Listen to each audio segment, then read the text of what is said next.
where we renew ourselves for the coming year, and we also give thanks for the bounty from the previous year, and we ask for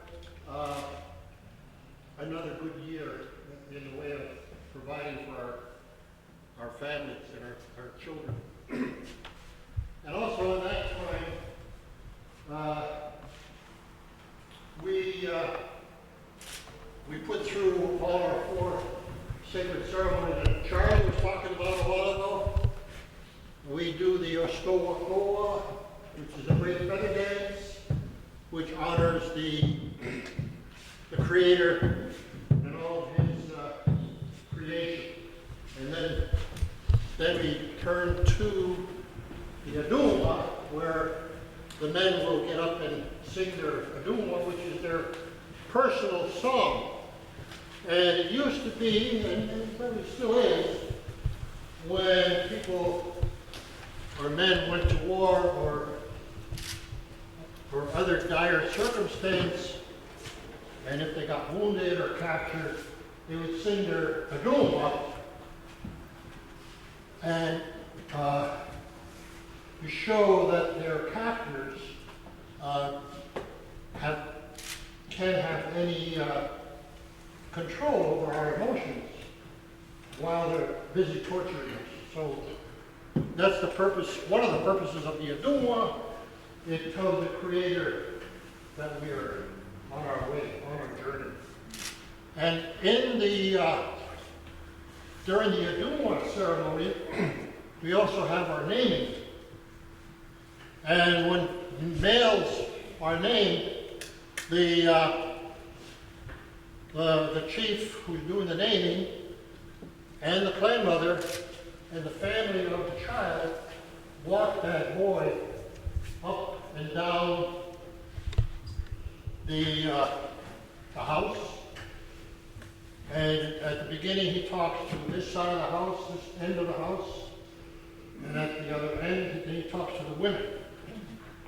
And he introduces the child to the Longhouse in our community and what the responsibilities of the men and the women of the whole house is toward that child, to watch for him and see what talents he comes up with and to encourage it throughout his lifetime, so that maybe he'll become a singer and learn all the songs, or he'll become a speaker and learn all the speeches that are required when we do a ceremony.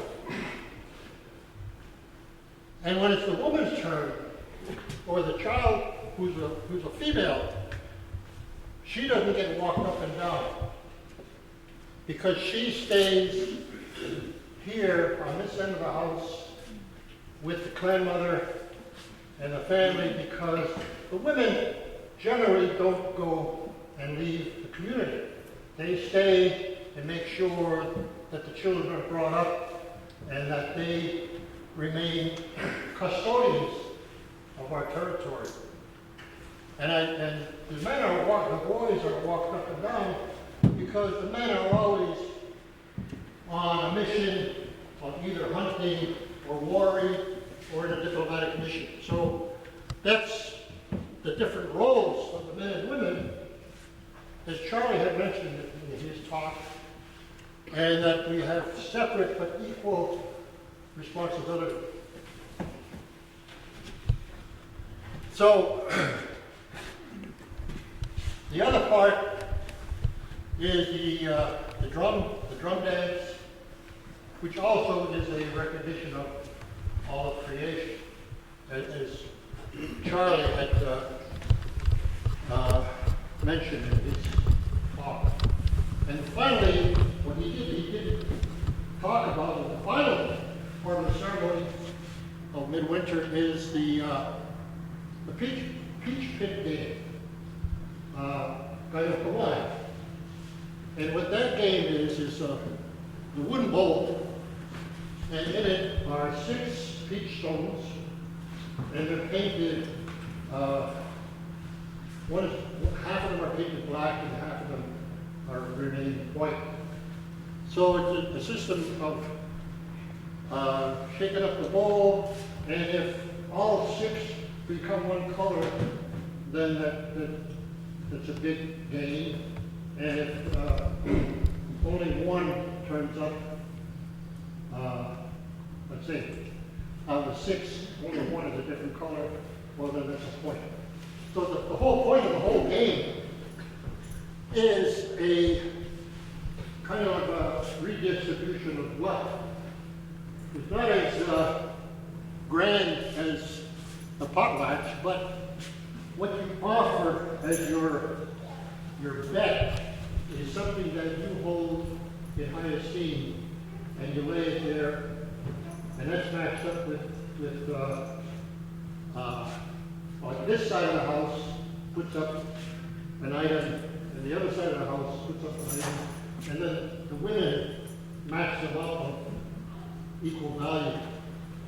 So whoever wins the game will win all of the items, but the main thing, what they win, is the opportunity to conduct all of the ceremonies throughout the year. And it's a big responsibility, but it's also very, let's say, desirable and honorable for them to be doing that. And the other side of the house, their part of the ceremony is to respond to what the house leader presents in any of the ceremonies. Like the next big ceremony we'll have will be strawberry, and that's another time where we can do naming. And the other big ceremony for naming is harvest, which comes around September. So that's, as far as the ceremonial calendar is concerned, that's the arrangement for seating. The other part of the house is divided in 2, where men sit on this side of the house and women sit on this side of the house. That's why I say when they enter, the women enter through the western door, and the men enter through the eastern door. And this fire here is the men's fire, and that, of course, is the women's fire. The other thing that happens in this house is we do council. And again, it's divided by clan. The way we arrange our seating is the turtle clan sits on this side of the house, the wolf clan sits on this side of the house, and the bear clan sits on this side of the house. And that's the way the men will sit. And in this case, the women will be dispersed amongst their respective clans as well. And how we counsel, and this is going to be explained in the cultural center, so you're not going to miss too much from what they say in the cultural center. The turtles are what we call the well. So any of the issues that are brought up by any of the clans are put in the well. And the turtle clan determines what they think would be worthy of discussion in council, so that anything that's superfluous or can't be handled just by, well, today a telephone call, email, or whatever. So we don't take up all our time dealing with minor issues. So the turtle clan will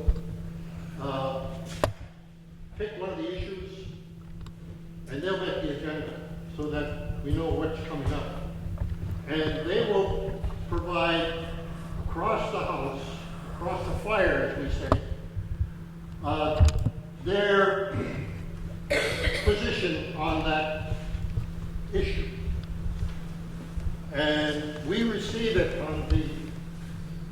wolf side, and they will discuss it amongst their people. And if they agree with what the turtles have proposed, they'll pass it back and say that we agree. And then the turtles will then go over to the bear clan and they'll say, our brothers and sisters of the wolf clan agree with our position. Now we pass it on to you to see what you think. So the bear clan looks at and listens to the discussion going back and forth. And then finally, when it comes to them, they will determine whether or not the resolution of the issue is in line with our Constitution. This is kind of a quote. And also, if they see something that could improve that position, they will reiterate that and pass it back to the turtle clan for discussion on that change. And then it goes back and forth until they come to an agreement, and then it goes back to the bear clan. And finally, when the bear clan says they agree, then the turtle clan picks up and says that we all agree to this resolution, so then we go on to the next issue. Now, this takes a lot of time. It's not like you would handle as a committee, because as many as of our community will be attending these things, we hope. And all of their input is required. We need to know. Also, the children, young men, young women, we listen to what they think. So it becomes an issue of consensus. That's our issue. And the purpose of consensus is to create one mind.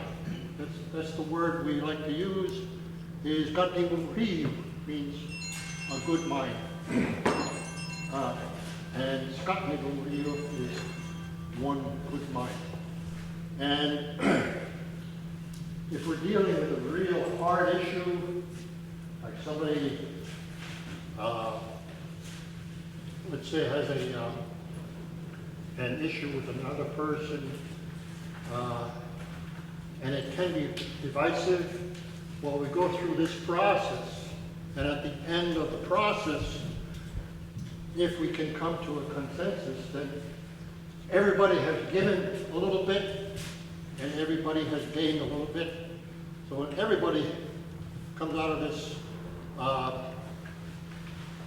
with a good mind, as we say. And I've been through this process on some very difficult issues. And really, once it's resolved in this way, you really feel good. You really feel like a unity amongst your people. So that's the purpose of our council. And this process is not just dealt with here, it's dealt with at the Nation Council, where the nation chiefs, who are appointed by our clan members, in the Mohawk Nation we have 3 clans, and each clan has 3 chiefs and 3 clan members, and 3 different families, you might say. And each family is the title holder is the chief, and these chiefs were put up by the peacemaker at the time when all of our nations were at war with each other, blood feuds. It was terrible. And we say that the Creator gave us a peacemaker who came from, they say he may have been a Huron, he may have been an Algonquin, but he came across the Lake Ontario, and he came to see the baddest people in the world, Mohawks, first. And he convinced them to follow the Great Peace. And this word here is Kahnawá, which is actually refers to the law part of Kahnawá, the regulations, you might say. And Kahnawá is the great way of peace, which was taught to us by this peacemaker. So these war chiefs that existed at that time, who welcomed the Great Peace, now they became Royal, which in our language means they are good. What's that the best way I can say it? Royal means nice and good, and Royal is they are good.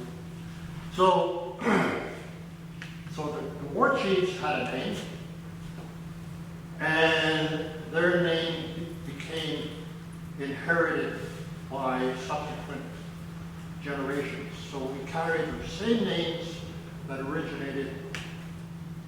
We don't know, because we don't have written language or written calendars or anything like that. It just somewhere in the long past.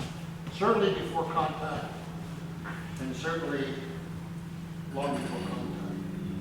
So we have names like in American, Kahnawá, which means he's dragging his antlers.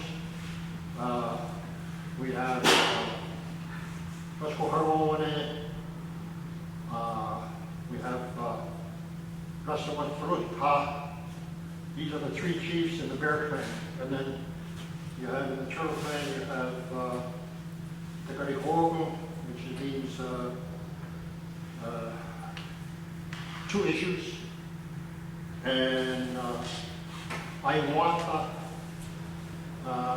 becomes, now Hiawatha, you sound like Hiawatha. Well, that's where Hiawatha was derived from. My Longfellow, and he just screwed up everything. He did. But he liked the name Hiawatha. He changed it to Hiawatha. But that was a real person, and that's one of our chiefs. And we have the Wolf Clan, we have Ramareko, and for the life of me, I can't remember the rest. But for the sake of information, all of these titles were inherited from the first chiefs. And that's the same for the Oneida, Onondagas, Cayugas, and the Seneca. So those are the five nations of the original Confederacy, and then we added the Tuscarora in around 1722, who were Iroquoian speaking, and they were under a lot of pressure by the colonists in North Carolina. So they asked for protection, and we invited them to stay with us. So now they're part of the Confederacy. That's why we call ourselves the Six Nations now. Are there any questions? Yes? Thank you very much for having us. It's an honor to be here with you. We're talking about the council and how the council operates. Let's say in the white society, a municipal council, say, would make decisions by voting. Make decisions by voting on something. Yeah. For many indigenous groups, it's a different kind of decision making, consensus-based. Can you tell us how your system works, decision making? I thought I just did. We don't vote. It's true. In the discussions in the clans, they come to one mind. You know, we kind of like hold the opinions and You know, we kind of like, that's the job of the chief, and the grandmother, is to create a common position on. I have a follow-up question. And then that position is given to the chief who will pass over the fire. So, no, we don't vote, and our chiefs are not elected. They're appointed by the clan mothers, and the clan mothers are also appointed by the women, and usually it's who is the most, has the most leadership of the women, and they're elderly for the most part. And it comes from when we lived in Longhouse, which this is a kind of a evolution of the Longhouse. And in the Longhouse, all of the families in there were the women's clan. And the women had to marry anybody from another clan. And when that man comes into the Longhouse, of course, he has to provide for his family and at the same time for the rest of the people of the Longhouse. And each family had a hearth, like they were living across from each other, and the fire pit was there, and there was another fire pit over here, and sometimes they had maybe 100 people living in one longhouse. So the fire is very important in our language. And when we say we pass an issue over, we say we place it across the fire. And when we talk about a family, we talk about their fire. We say that aquatic, and in that word for family is the word for fire. So fire is very important. Our wampum strings, which we hold when we hold council, is called a kajista, and that's the word for fire. So fire is a very important concept in our language, in our thinking, in that fire is the essence of your being, and that if you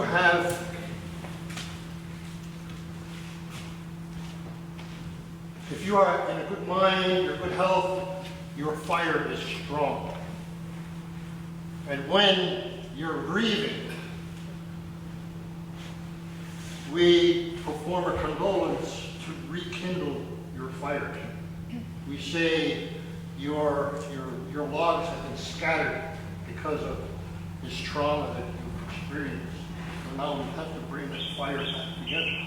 And that refers to figuratively fire in your family, but also fire in you.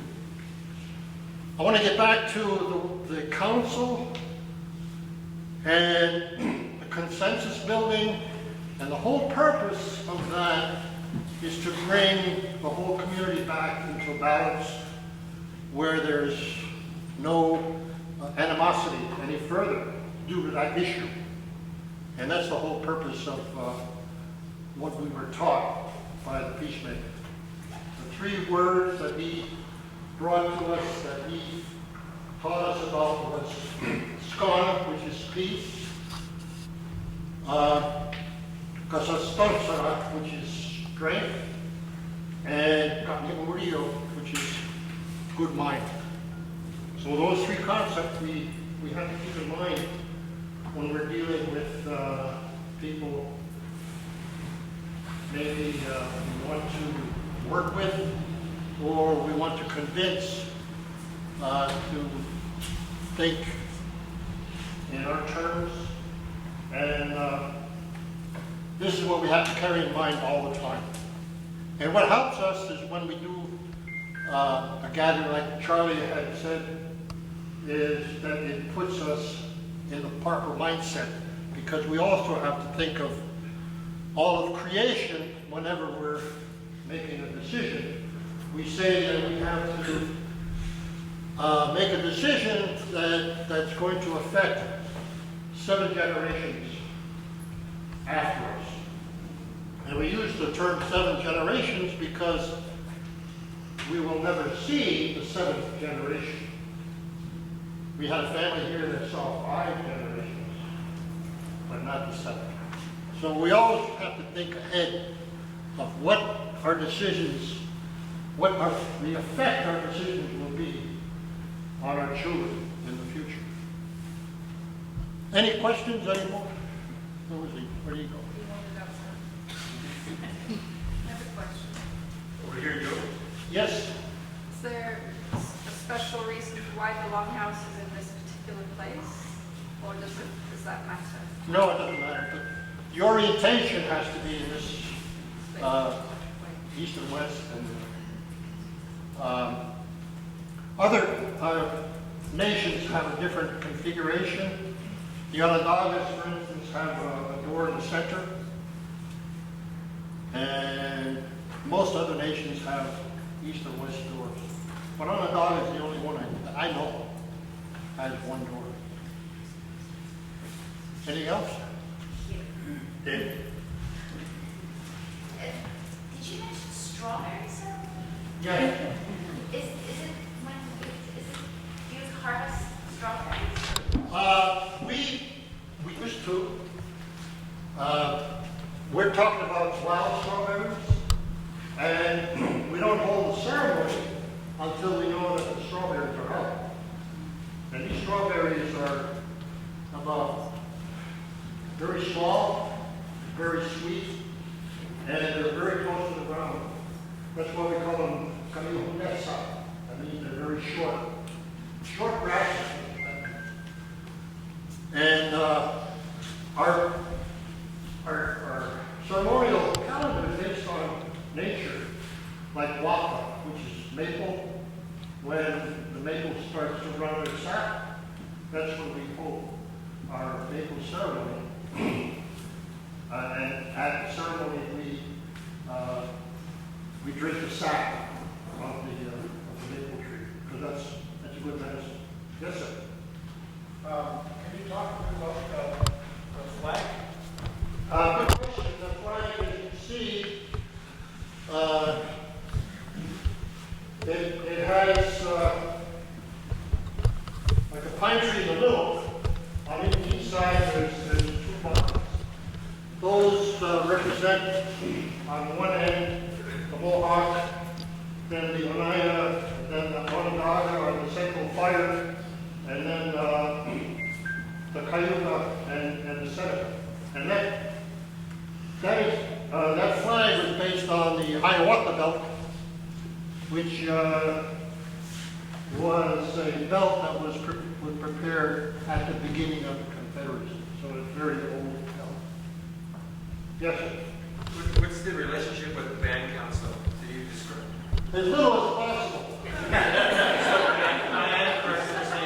There's two different, in the traditional system and the Indian affairs system, there's 2 different. Oh, absolutely, yeah. And so you voted in the band council elections? Pardon? Do you vote in Oh, the no. band council elections? No, we frown upon, especially Longhouse people, from voting in the band council, the election system, which was imposed on this community as well as other communities in the 1890s, not long after the Indian Act. And we fought against it, but through the power of Canada, they imposed it, and they got some people in the community to vote in it. And we say it was 14. That's a figure that we've learned from a long time. And out of the 14, 12 became chiefs. There you go. Wow. So it's been frowned upon and full of distrust ever since that time.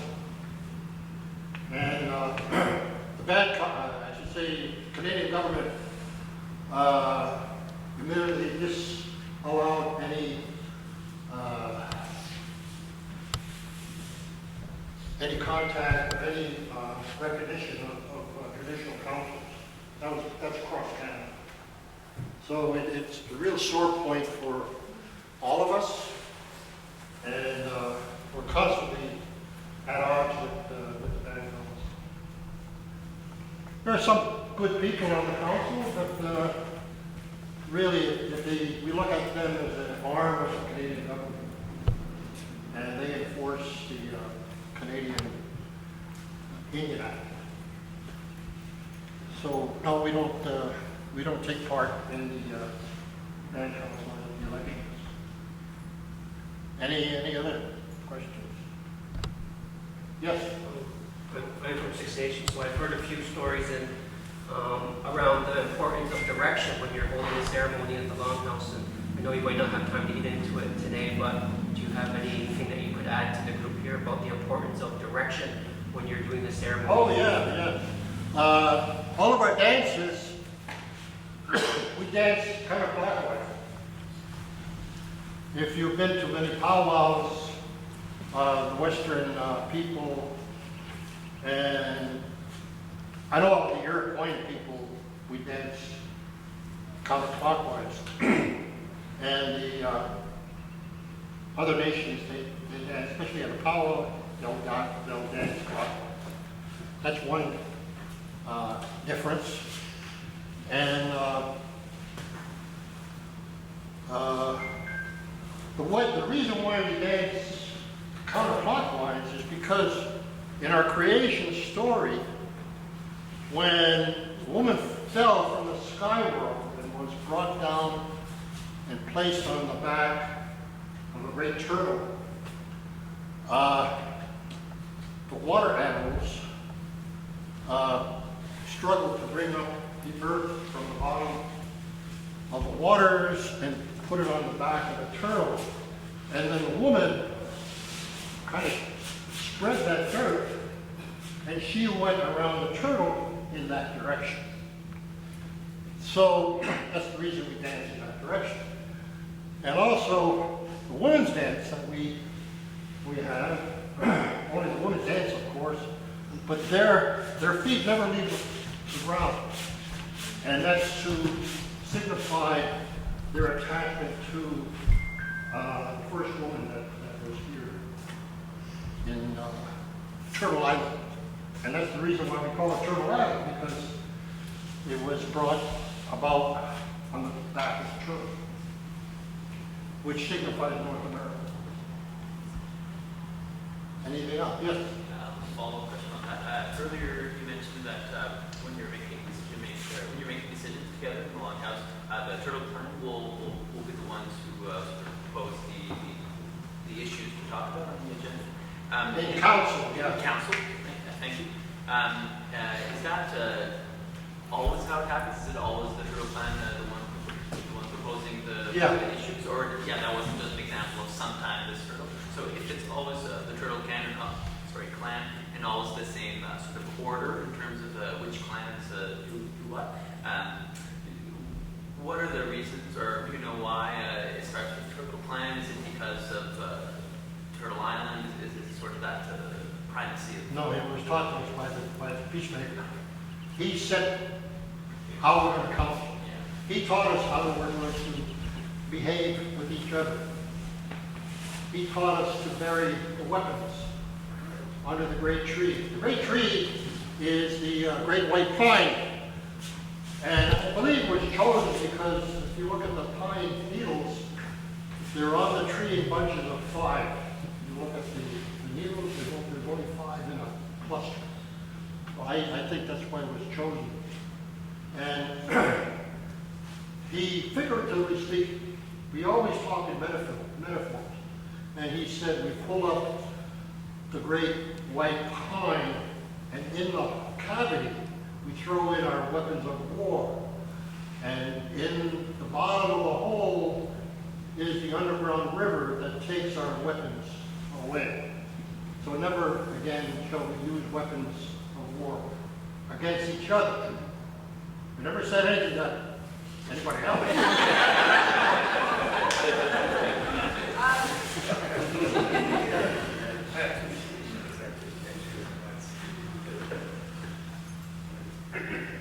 You know, I think we better get loaded up, and we're supposed to be doing at the